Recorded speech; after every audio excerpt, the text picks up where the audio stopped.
All right. Hey, Craig, how you doing? Good. How are you, Sam?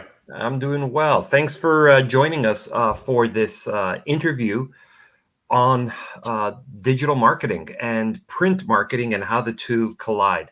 For those of you joining us, I asked Craig to join me on this interview. Craig is one of our UAG Pro members, and we have been having a huge debate, not only within our group, but in our online channels about the effectiveness of door hangers. And so I thought, no one that I know anyway better than Craig, who's used them successfully to, in fact, establish his business, to join in this conversation and be the voice of reason and the expert. So, Craig, maybe just for summary purposes or just to kick things off, why don't you tell us the story of how you used door hangers, high level, and then we'll get down into the details. Sure. So before our lawn care business ever even started, we decided that we would hit targeted areas with door hangers. That was our idea of how we could market and maybe get our business off the ground. And so we targeted 5 different subdivisions. We hit each one of those subdivisions with door hangers, and then after that, Facebook ads.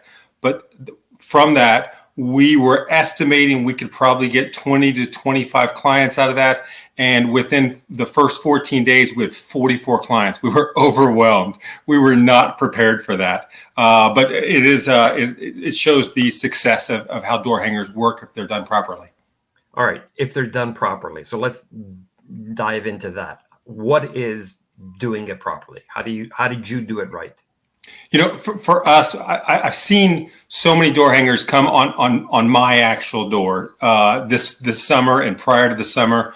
And some I liked, and most I'm like, oh gosh, you're using stock photos. But for us, what we decided to do was we did a customizable door hanger, meaning that we left a space on the door hanger which says this is your price if we come onto your property and take care of your yard. We found that to be very effective because it eliminated people being really frightened of maybe picking up the phone and saying, oh, what if this guy's too high and I just have to say no, the embarrassment of maybe not being able to afford it. Or 2, maybe they had a lawn care guy that they really liked, but he was way higher than we were, and they knew the exact price of what we were going to be. I think it made it so much easier for people to just pick up the phone and call us.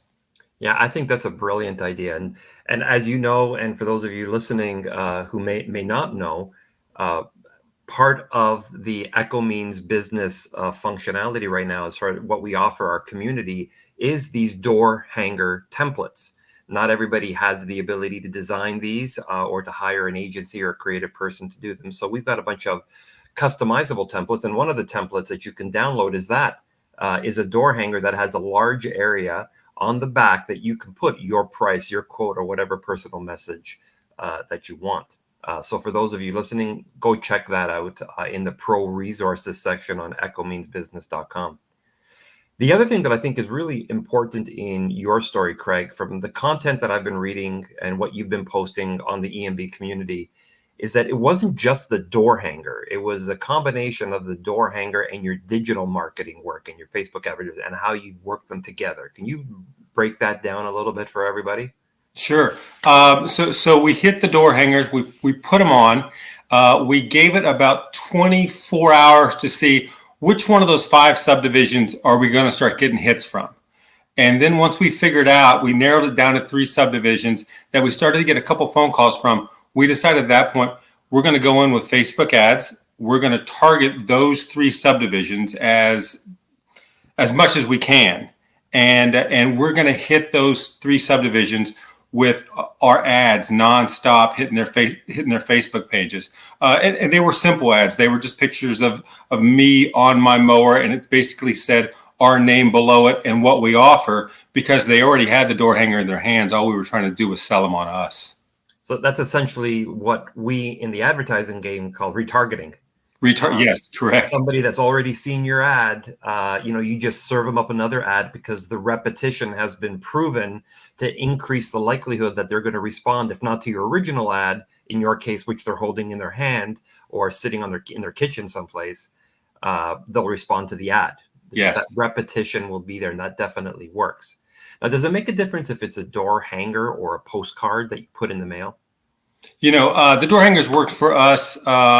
The postcard we decided against just because of pricing, as far as having to put them in the mail. But I do like that idea. I think if your price point maybe is a little bit higher for what you're offering in your industry, I think postcards probably could be maybe even better than a door hanger. But we sort of figured that with what we were charging for mowing lawns, our best bet was just actually get the boots on the ground and go door to door, because we knew we could get, at the time, we got 1,000 door hangers for, I think, less than $100. So it was such a good deal. Yeah, that's for sure. So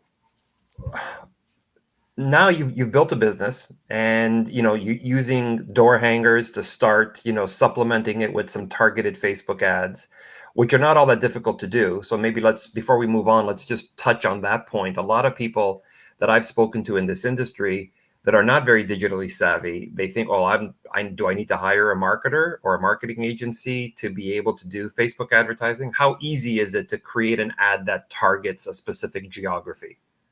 Right. So I just got this question yesterday from Tino Cardoso. I think he's headed down that general area as well. And he was asking about the Facebook ads. And I replied, and he and I responded back and forth. And it is really incredibly simple once you sit down and look at it. Facebook allows you to target your market within a 1 mile radius. So if you find the subdivision you're interested in, and I'm in Texas, so we're pretty big and spread out. So this may not work maybe like as well in maybe Baltimore or a city that's a little more compact. But for where we were at, I could actually take a 1 mile radius and almost hit just our subdivisions at certain times. And so I knew my Facebook ads were going directly right to those people. And the great thing that I talked to Tino about was that we were just spending $5 a week. And we decided we were just going to run it for 2 weeks. So we spent $5 the first week, $5 the second week. And after we invested $10 in advertising and $100 in door hangers, we had way more clients than we could handle. Yeah, I think it's hilarious. Two things I find hilarious. Number one, $110, and you built yourself. I know your business, and I know how successful you are. That's incredible for $110. And for people who say it's not easy to get into the industry or how to build a business, here's a good example. The second thing that I find hilarious is that I have never met a Texan who cannot find a point in the conversation where he's going to mention how big the state of Texas is. We could be talking about sheep or the space shuttle, and somehow the size of Texas is going to find its way into this conversation. That's amazing. It is. It's so true, but it is also geographically we are very different. What I did probably wouldn't work in Los Angeles or New York or those bigger cities, but where we're at, man, we're rocking and rolling. So it is different. That's awesome. So okay, now you've built this business. Have you stopped completely with Facebook ads and/or with door hangers? We have. So we don't use them anymore just because we're established. We've got a full schedule. But anytime I see a new guy in town, I always tell them, man, you just put $100 in door hangers because you'll be amazed at what they do. So there is, I know as part of our community, there are a lot of people who are using door hangers and other type of leave behind material with existing clients. Because if you are looking to grow, now you're at a point where you feel that you can't grow anymore, or you just choose not to grow anymore. Right. But there are others who are looking for one of two things: either looking for referrals, or they're just looking to get more money from their existing clients. And I know that door hangers are used quite effectively by a lot of our members when they're left behind to offer additional services or to remind clients of what it is that you did. So for example, you were there and it was the time to do an aeration, or you had a particular weed control that was put down that week, right? So you leave a door hanger to indicate this is what we did today. And by the way, here's a tip. on how to keep your grass green that you can do on your own. Or, hey, fall's coming up, contact us for, whether you want to top up, add more mulch, or whether you want to talk to us about leaf removal, and that's coming up, or gutter cleaning. I've noticed that your gutters are being filled up. Would you like us to do it? Give us a call. Because a lot of customers are not home during the day when you're there cutting their grass or doing whatever service you're doing on that property. So can you talk a little bit about the importance of that communication using these types of things? Yeah, I think one step we've talked about in the fall when things slow down just a little bit is offering a door hanger that offers fertilization, gives them an option for a couple different packages. And our idea was, we throw a door hanger on that says it's a special fertilization. It's for clients only, and I like that part. I tell my clients all the time, we don't have time to jump out there, even though we do occasionally.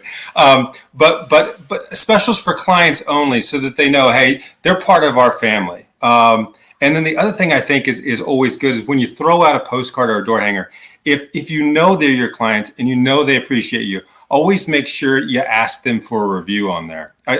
We do that all the time. If we're going to hand them something, say, hey, if you got an extra 90 seconds, if you could throw a quick review on Google or wherever it may be and give us a 5-star review, we sure would appreciate that. People love doing that for you. Yeah, I agree. And I think that's a great point. I think too often business owners forget that you can grow your revenue without actually growing your footprint. You don't necessarily need more lawns and more properties to grow your revenue.